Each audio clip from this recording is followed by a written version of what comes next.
Hi, my name is Miles Wowk from Bovalin, Alberta, Canada.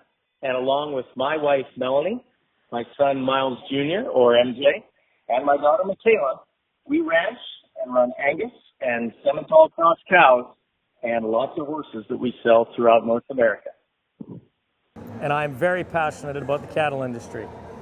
So passionate, in fact, that I took a girl from the city who was in the vet industry, brought her to the outskirts of the big cities in Alberta, and she became passionate about the cattle industry, and so are our kids. I spent 10 years in 4-H as a young man, and that got me excited about the cattle industry. And my kids were in 4-H, along with their mom, who spent 20 years as a large animal veterinarian in our area.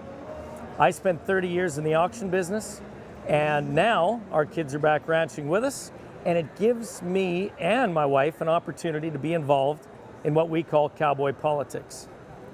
My wife is the Alberta Beef Producers Finance Chair and has been for the last couple of years, and I am a delegate with the Canadian Cattlemen's, so one of 21 across Canada that share our knowledge of the cattle industry with people from around North America. So with our kids back ranching with us, it gives us time to be involved in this way. We run Angus and Simmental beef cows, commercial herd. With that, we probably do things a little bit different than a lot of producers in our area. We feed less than 3 months of the year, which in Alberta is quite exceptional because of the snow, especially in central or northern Alberta.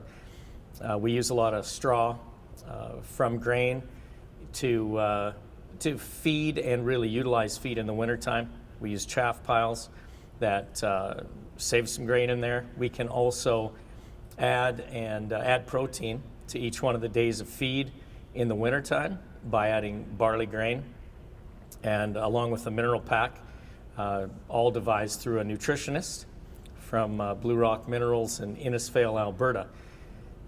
We do 100 grams per head per day on these cows, and that adds 10% urea for protein, the barley for energy, and Bovatec, which is similar to Rumensin, for their digestibility. We turn cows out in April when we start to calve.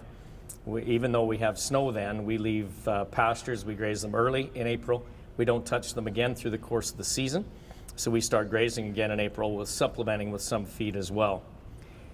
When the snow hits in October or November, we swath down grain in September, and we turn them into swaths so they can utilize and get into those swaths. Even if there is a lot of snow, practices my grandfather perfected in the 40s by using a team of horses and a sleigh bunk to drive over these swaths to clear the snow. And as they clear the snow away, and the team of horses kind of digs up the grain in the swath, and the cows are able to get in there and utilize. I mentioned swathing before, or swaths out in the field. That is windrows. So different farmers, different size farmers, have different size headers on their swathers and or their combines. So we use about a 22 foot, and we windrow the standing grain with standing barley or standing oats. We use a silage variety of silage barley or silage oats, so we can get the biggest, most full leaves, the most amount of growth. A silage barley head will have on the average of 30 kernels per head, where regular barley has somewhere around 20 kernels per head. So we get a lot more pounds, we get a lot more grazing days out in these swaths, even out on these windrows, even though the weather can get bad, but these cows will take in what they need. We put out free choice mineral, as I had mentioned before, with there is urea, and there's all their vitamins and minerals that they need, plus Bovatec. And if they're eating more than about 100 grams per head per day, we go in there and start supplementing some protein or move them to another piece. So we can gauge how much they eat and how much they're eating by the amount of mineral they're taking in. During the summer, we use solar pump systems. Fresh water adds 15 to 18 pounds of gain on these calves, and also keeps the cows' bags clean, We use oilers to keep flies away, to prevent pink eye as much as we can. And that's probably a lot of the cow practice we do. We wean a 700-pound calf, steer calf on the average over the last number of years at less than 180 days of age. So we're doing a lot of gain.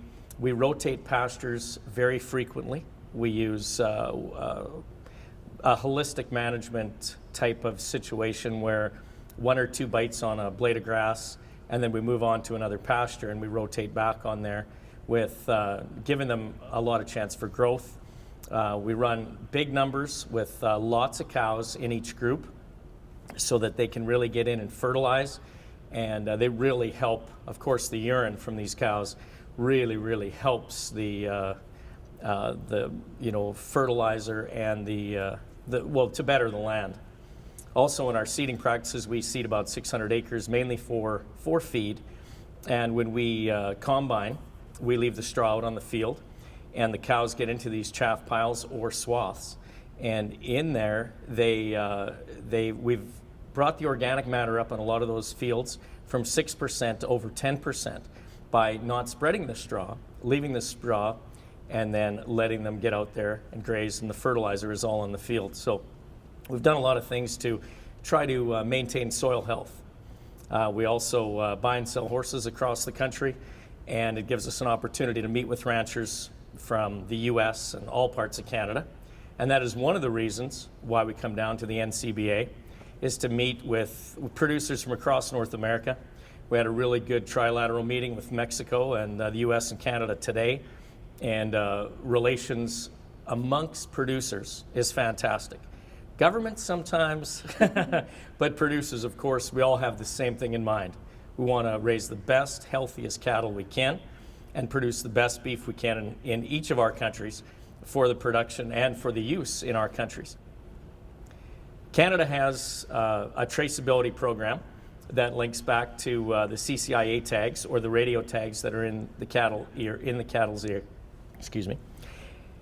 These tags are mandatory, and you have to have them on when the cattle come to market. If not, you will get a charge per head, plus these tags will be put on.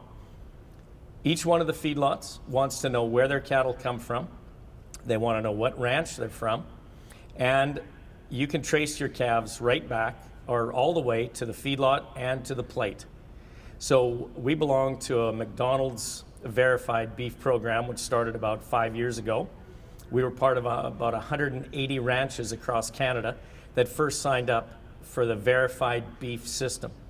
And we get all our results of our steer calves that go to market.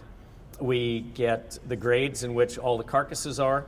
And in turn, when we go to market our calves the next year, we can say we had 80% triple A's, or we can say we had 15%